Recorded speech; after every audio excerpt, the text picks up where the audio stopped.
Bluzumuzun ikinci bölümüyle devam ediyoruz. Askılarda şöyle bir detayımız da var.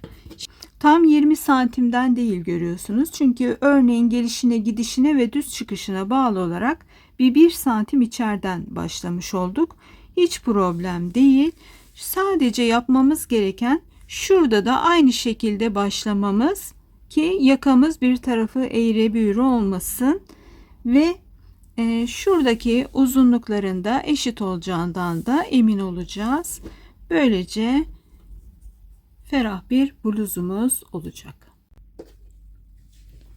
Askımı bitirdim. Yaklaşık 18 santim ördüm. Şimdi şurada bir zincirle geri dönüyorum. Başlıyorum sık iğneler ile son sırasını bitirmeye ki bu bizim birleştirirken de işimize yarayacak. 2 tane zincirin olduğu noktaya 2 sık iğne yaptım. Trabzanımın tepesine bir sık iğne yapıyorum. Tekrar 2 sık iğne ve tekrar sık iğnemin içerisine bir sık iğne şeklinde yaparak bu sırayı tamamen sık iğnelerle bitireceğim. İpimi de koparmayacağım. Arka bedenin birleştirme noktasında kullanmak için bırakacağım. Şuraya da bir zincir çekeyim. Hemen ipimi de içinden geçireceğim. Şöyle bir düğüm olsun ki sökülmesin ben buradaki işlemlerimi bitirene kadar. Şimdi şöyle açarak size göstermek istiyorum. Diğer askım da burada. Şöyle kıvrıldığını düşünelim. Şu büyüklükte minik minik askılarımız var. Ve yakamızda görebiliyorsunuz. Şöyle yaklaşık 22 santim civarında bir yaka açıklığımız oluştu. Omuzlarımız için oluşan boşluk burası. Şuralardan birleştireceğiz omuzları. Ve ben şimdi bunları arka bedene birleştirirken tekrar size döneceğim. O noktada buluşalım. Şimdi ben şu köşeden tığımı batırıyorum.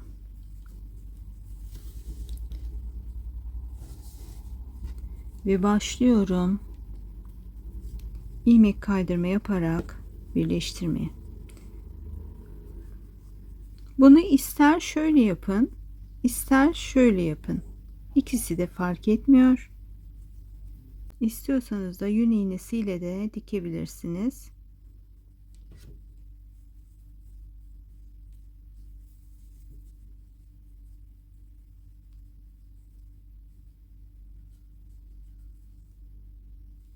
Şöyle minik minik ilmek kaydırmalar yaparak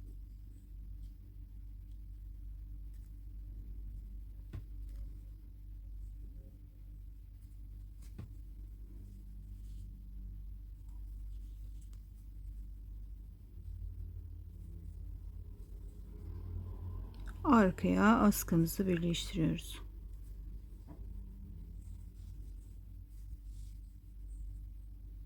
Burada zincirlerimin içerisinden de geçiriyorum.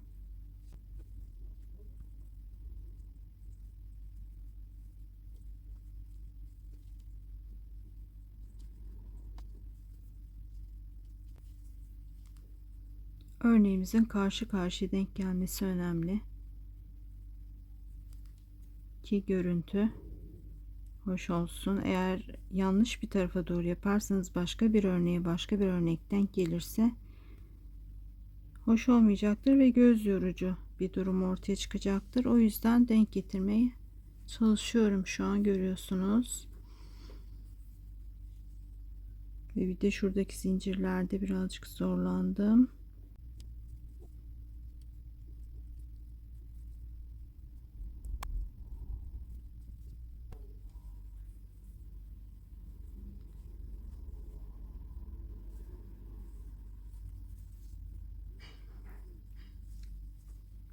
Ve son olarak bir kez de alttan geçerek burayı tamamen bitiriyorum. Şöyle bir zincir çektim. İşaretimi çıkarttım. Askımız buraya eklendi. Burada ipimi koparmıyorum. Bekliyorum. Şu diğer askımı da buraya ekledikten sonra şu ipim burada olduğu için bütün yaka bölgesini sık iğne ile yapacağım ve daha sonra bu ipimi de koparmayıp bu tarafı sık iğne yapacağım. Detaylarda buluşacağız. Burada görüyorsunuz yaka açıklığımızı. Şu sağ omuzu arkadan birleştirdiğim ipimi koparmamıştım. Bununla buradan başlayarak şimdi arka yaka, askılar, ön ve tekrar yakadan aynı noktaya gelerek sık iğne yapacağım ve yakamı çepeçevre tığlamış olacağım.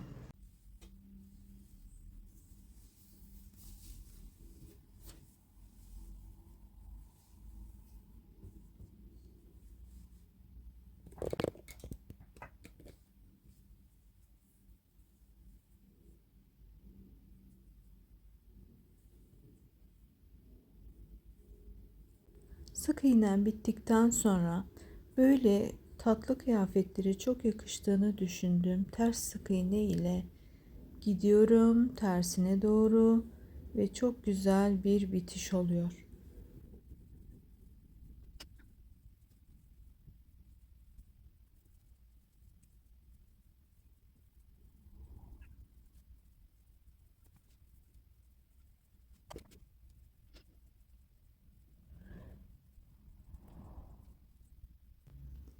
Burada tersine sık iğnem bitiyor. 2 zincirle çıkıp hemen kesim yapıyorum ve yaka tığlamam da bitmiş oldu.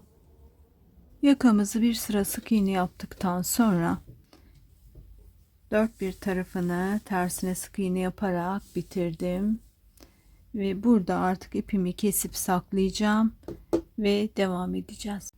Burada bluzumuzun açık halini çizdim. Mavi nokta olan bölüm bizim sol askımızı birleştirip ipimizi koparmadan beklettiğimiz bölüm.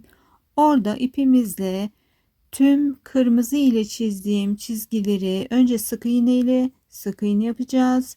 Daha sonra tersine sık iğne ile tüm bluzumuzu çepeçevre yapacağız. Birleştirme işlemlerine daha sonra geçeceğiz.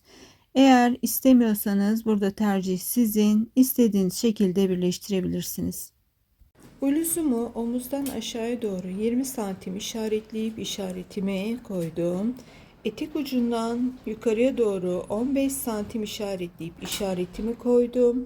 Ve bu iki aradaki küçücük mesafeyi ilmek kaydırma ile birleştireceğim. Daha sonra şurada omuzdan minicik bir birleştirmem olacak ilmek kaydırma ile. Diğer tarafı da yaptıktan sonra aynı işlemleri ilmek kaydırmalarım aynı yüzde kalacak ve benim bluzum bitecek ve tüm detayları ile karşınızda olacağım. Şurada yakamın görünüşünü görüyorsunuz. Çok güzel bir yaka oldu. Şu bölümler omzumuzu dışarıda bırakacak olan bölüm ve geliyoruz kol evimiz ve yırtmaç yaptım alt bölüme ki daha ferah olsun ve bel bölümümüzü kasmasın. Şimdi beraberce omuzları birleştireceğiz. Minicik bir ilmek kaydırma yapacağız. Bunun için şöyle minik bir ip yeterli. Görüyorsunuz. Ve çok yaklaştırdım kamerayı. Şöyle tam köşedeki bölümde 3 tane ilmeği hesaplayarak tığımı geçirdim. Bu ipimi 2 kat yaptım. Çünkü hem başta hem sonda düğüm olsun istemiyorum. Bir tane ip kalsın, bir de düğümümüz olsun. Ben burayı daha temiz bir şekilde bitireyim. İpimi çıkarttım. Burada 2 kat ipim var ve başlıyorum. İlk ilmek kaydırmamı yapmaya. 2 kat örmem biraz zor olacak ama olacak.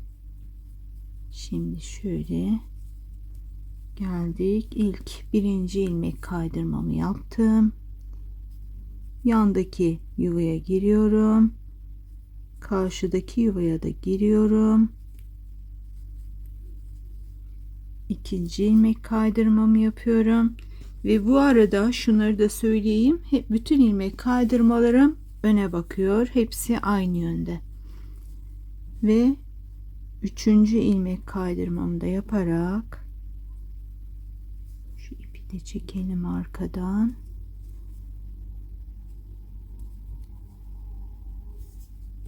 İşlemi bitiriyorum.